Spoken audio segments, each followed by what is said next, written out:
Let me begin with a scenario that might sound familiar. You do everything right. You avoid caffeine in the afternoon. You turn off your screens an hour before bed. You've got blackout curtains, maybe a white noise machine, even a weighted blanket.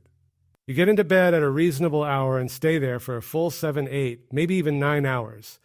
On paper, you've done everything by the book, the gold standard of modern sleep advice. And yet, you still wake up feeling exhausted. You still reach for that first cup of coffee just to feel human. Your body feels stiff, your mind foggy, your mood irritable, despite having been unconscious for a third of the day. Why? This is one of the great paradoxes of our time. We live in a society obsessed with sleep, tracking it, optimizing it, buying products to perfect it. And yet, we are more tired than ever before. We're told that 8 hours is the magic number, that if we can just hit that benchmark, we'll wake up renewed. But what if I told you that 8 hours of sleep can be almost completely useless if you're missing one critical thing? What if the hours you spend in bed aren't restorative at all, but instead a period of low-grade stress, leaving you just as depleted, maybe even more so than when you lay down? This isn't hypothetical. It's the biological reality for millions. It's something I call a junk sleep. It looks like sleep, it feels like sleep, but it offers none of the profound, life-sustaining benefits of real, restorative rest. So today we're going to uncover that missing ingredient and explore the difference between simply being unconscious and being in a state of active biological healing. Because the solution isn't a new mattress or a fancy pillow or the latest supplement. It lies deeper, within the intricate workings of your own nervous system. And it has everything to do with the state you carry, not just at night, but all throughout your day. To understand that, we have to start with what sleep really is. Sleep isn't a passive shutdown.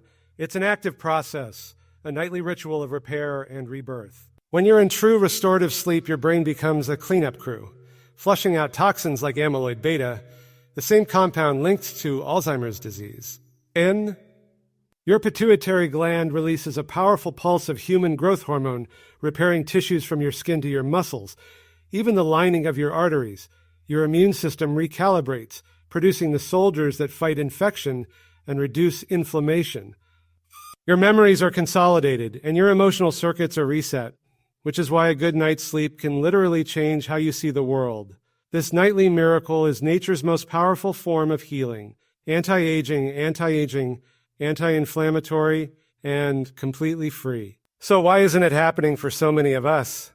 The answer lies in two opposing forces within your autonomic nervous system, the engines that govern every unconscious process in your body. First, there's the sympathetic nervous system, the fight or flight mode, your body's accelerator. It's what keeps you alert, sharp, and ready for danger. Then there's the parasympathetic nervous system, the rest and repair mode, your body's brake pedal. It's what slows your heart, drops your blood pressure, and activates deep healing. To reach true restorative sleep, your body must shift into parasympathetic dominance. You have to take your foot off the gas and gently press the brake. But here's the problem. For most of us, our foot is stuck on the accelerator. Chronic stress from work, money, relationships, even loneliness keeps us trapped in a subtle, constant state of fight or flight. We carry that tension into the night. We take it to bed with us. You can turn off the lights, close your eyes, and lie perfectly still. But if your nervous system is still on high alert, your heart rate stays high, your muscles stay tense, and your body keeps pumping out stress hormones. It's like parking your car in the garage but leaving the engine revving at 4,000 RPM all night long. The car looks still, but it's wearing itself down. That's junk sleep, the illusion of rest without restoration. You're motionless, but your body is still at war. So that's the missing piece. It's not a sleep supplement. It's a state. It's your ability to consciously shift from fight or flight into heal and repair. And that's the foundation of everything that follows. Because until you learn to make that shift, it doesn't matter how long you sleep or how dark your room is. Your body won't heal. Now that we've identified the problem, the next step is understanding what happens inside you when you fail to make that shift, and what happens when you finally do.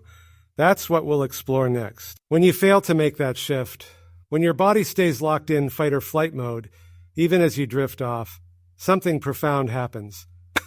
Your sleep becomes fragmented.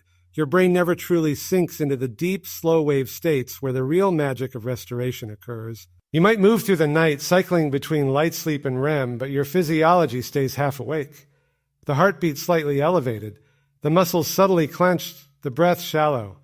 In this state, you can sleep for 9 hours and still wake up depleted, because your body never truly believed it was safe enough to rest. That's the tragedy of modern rest. We're not sleeping in silence anymore. We're sleeping in survival. And survival mode, by design, is incompatible with deep repair. Let's look deeper at what's happening in that state. When the sympathetic system dominates, cortisol, your primary stress hormone, remains elevated. It's supposed to peak in the morning, helping you wake up and drop off as night falls. But when you're chronically stressed, that rhythm reverses. Cortisol stays high at night, sabotaging melatonin, the hormone that signals your body to enter sleep. Now your body's confused. The two rhythms that should dance together, cortisol and melatonin, are out of sync. And so are you. High nighttime cortisol suppresses deep sleep and growth hormone release, two of the most vital elements for healing, metabolism, and youthfulness. Your body starts aging faster. Your immunity weakens, your recovery slows, and you begin to confuse fatigue for normalcy. That's the silent danger. Exhaustion becomes invisible, woven into your identity. You say things like, "I'm just not a morning person," or "I'm fine after a few cups of coffee." But what you really mean is, "I've forgotten what real energy feels like." You see, your body keeps score. Every night you fail to downshift, it remembers. The tension accumulates in layers, muscular, hormonal, emotional. And over time, those layers harden into a kind of background noise, a hum of unresolved stress. It's not just psychological, it's biochemical. Your heart rate variability drops, a direct indicator that your body is losing its ability to adapt. Inflammation markers rise. Your digestion slows. Your digestion slows. Your mood regulation falters. And yet we call this normal. We live in a culture that rewards constant alertness, a world that treats stillness as laziness and rest as optional. But the body doesn't negotiate. It collects its debt quietly, in energy, in focus, in longevity. And that's why learning to consciously switch states is not a luxury. It's a biological necessity. So how do you do it? How do you convince your body that it's safe to let go? It begins long before bedtime. Because the nervous system doesn't operate on a timer, it operates on experience. If your entire day is lived in acceleration, your body can't just slam the brakes the moment you turn out the lights. It needs a gradual descent, a psychological runway. That descent begins with the smallest acts of safety. Every time you slow your breath, you're telling your body, the threat has passed. Every time you put your phone down and step outside for sunlight, you're realigning the rhythm between cortisol and melatonin. Every time you eat calmly, without rush, your vagus nerve interprets it as peace. These are the quiet, invisible cues that teach your body to trust you again. And when that trust is rebuilt, something miraculous begins to happen. You stop fighting sleep. You surrender to it. Your body enters the sacred rhythm of parasympathetic dominance, and healing begins. Your heart rate slows. Your muscles release their tension. Your breath deepens. And your brain waves descend into the slow rolling delta rhythms, the frequency of repair. This is where the immune system resets, where emotional wounds are processed, where cells regenerate, where you literally become new again. True rest isn't the absence of movement, it's the presence of safety. When your body feels safe, it begins to heal. And that safety isn't found in silence or darkness. It's found in the state of your nervous system. So if you take one thing away from this, let it be this. Rest is not something you do. It's something you allow. But here's the irony. In the modern world, the very things we've built to make life easier have made real rest almost impossible. We've engineered comfort. And in doing so, we've dismantled rhythm. For thousands of years, human life followed the sun. We rose with its light. We worked in its warmth. We slowed down as it fell below the horizon. Our biology, every cell, every hormone, every heartbeat, evolved around that simple cycle of day and night. But today, that rhythm has been replaced by something else. The constant hum of artificial light, endless stimulation, and invisible notifications that keep our nervous system on call, even when we think we're relaxing. Your phone vibrates at 10 p.m. A flicker of blue light tells your brain it's still daytime. Your inbox whispers you're not done yet. And even when you're lying still, your mind is scrolling through invisible lists, replaying conversations, anticipating tomorrow, rehearsing stress. You're horizontal but not at rest. The body's still waiting for permission to let go. And this is the quiet epidemic no one sees. We call it insomnia, fatigue, burnout, but those are only the symptoms. The real cause is disconnection from the rhythms that shaped us. From the silence our biology still remembers. From the darkness our ancestors trusted. You see, the human body isn't built for constant input. It's built for oscillation, the ebb and flow between doing and being, tension and release, light and dark. Without that rhythm, the body can't regulate. Without stillness, the nervous system never recalibrates. And without darkness, the brain's chemistry collapses. That's why one of the most powerful sleep medicines in existence isn't a pill. It's darkness. When your eyes sense real darkness, the pineal gland releases melatonin, your internal sleep command molecule. It tells every organ, every cell that it's time to shift gears, time to repair. But if you flood your nights with blue light from screens, LED, and glowing clocks, that message never gets sent. You might feel tired, but your biology still believes it's daytime. And so your sleep becomes shallow, your dreams fragmented. You wake up feeling like you've been underwater, never quite sinking, never quite surfacing. Our bodies crave nature's signals. Sunlight on the skin, wind in the lungs, the slow descent of night. These aren't luxuries. They're instructions. Instructions your cells have been following for millions of years. And when you ignore them long enough, your body starts to rebel. Not loudly, quietly, through brain fog, irritability, digestive issues, unexplained fatigue. The symptoms whisper the same thing. I've lost my rhythm. But here's the beautiful truth. The body never forgets. No matter how long you've been living out of sync, the moment you begin to honor its rhythm again, it responds. Wake up with sunlight in your eyes, and within days, your cortisol rhythm starts to repair itself. Step outside in the evening darkness, and your melatonin begins to rise at the right time. Breathe slowly before bed, and your heart rate variability improves, signaling safety to every organ. It's not magic. It's design. Your biology isn't broken. It's just waiting for you to remember how it works.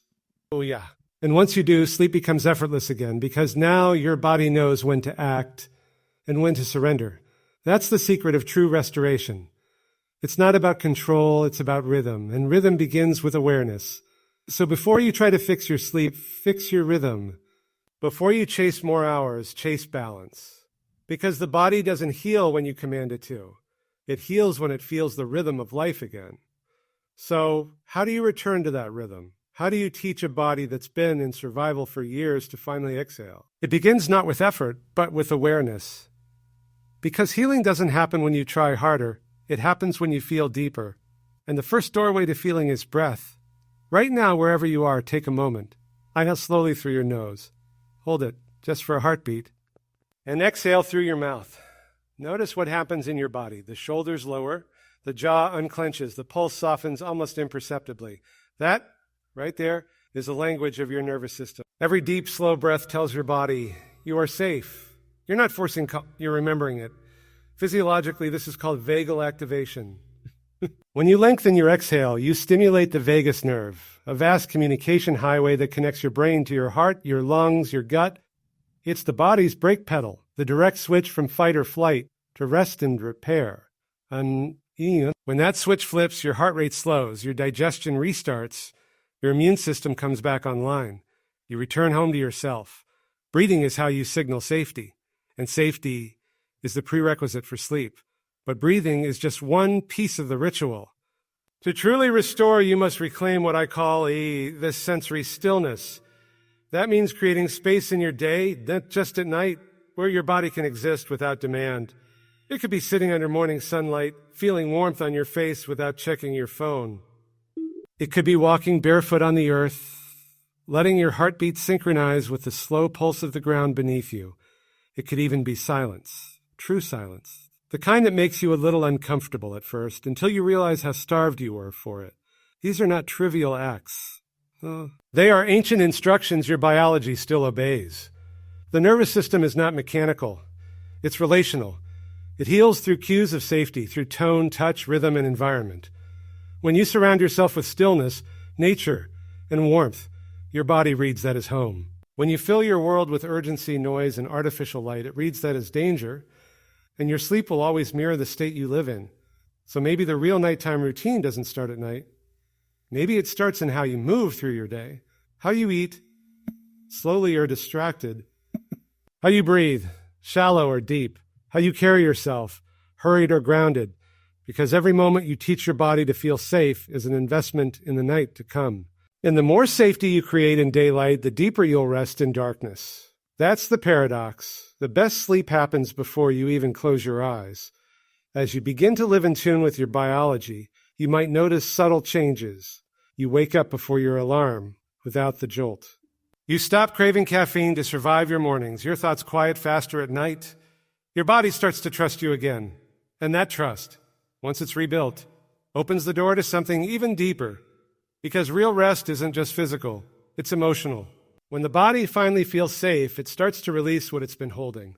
Old stress, unprocessed grief, the little anxieties you pushed aside to survive the day, they surface, not to punish you, but to leave you. That's the emotional detox of true restoration. It's why people sometimes cry after a deep breathwork session or feel waves of calm after years of numbness.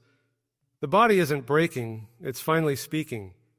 And when you allow it to speak, sleep transforms from an escape into a return to wholeness, every breath you take with awareness. Every moment of stillness you create, every small act of safety, they all become threads in the tapestry of your healing.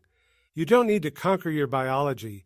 You just need to listen to it, and if you listen closely enough, your body will always tell you what it needs: a slower breath, a gentler day, a darker night, a little more silence, and maybe, most importantly, a little more kindness toward yourself. So, what have we really been searching for all this time? We talk about sleep as though it's something we can chase, something we can hack, optimize, and capture. But sleep is not a task, it's a relationship. It's the body's way of saying, you've done enough for today. It's nature's permission slip to stop striving and start restoring. And maybe that's the deeper reason we struggle with rest. Because we live in a world that worships productivity, where stillness feels like guilt and exhaustion feels like proof of effort. We've been trained to see rest as something we must earn. But you don't earn sleep, you return to it. It's not a reward, it's a birthright. Every living thing rests. The lion in the grass, the tree in winter, the tide that ebbs before it flows again. Rest isn't laziness, it's law, the pulse of the universe itself. And yet, we, the most intelligent species on Earth, have forgotten how to do the most natural thing in existence, to simply let go. But here's the truth. Sleep is not something that happens to you. It's something that happens through you. It's what unfolds when your body feels safe, your mind feels seen, and your heart feels unburdened. It's not found in supplements or gadgets. It's found in surrender. When you stop fighting the current, when you stop demanding control, when you breathe and let the world hold you for a while, that's when the healing begins. The missing piece was never about hours. It was never about technique. It was about safety. Safety in your body, safety in your breath. Safety in the silence between your thoughts. When that safety returns, the magic of sleep does too. Your brain cleanses itself. Your cells renew. Your emotions soften. And in the morning, you don't just wake up. You rise. You rise clearer, calmer, more alive. And you realize that rest was never just about sleep. It was about remembering what it means to be human, to live in rhythm with the world again, to feel rather than just think, to stop chasing and start receiving. So tonight, when you lie down, don't try to sleep. Don't chase it. Just breathe. Let go of the day. Feel the bed holding you. Feel the air moving in and out of you, a rhythm as ancient as life itself. And know that in this moment you are safe. You are whole. You are allowed to rest. Because true rest isn't the end of doing. It's the beginning of being. It's the beginning of being.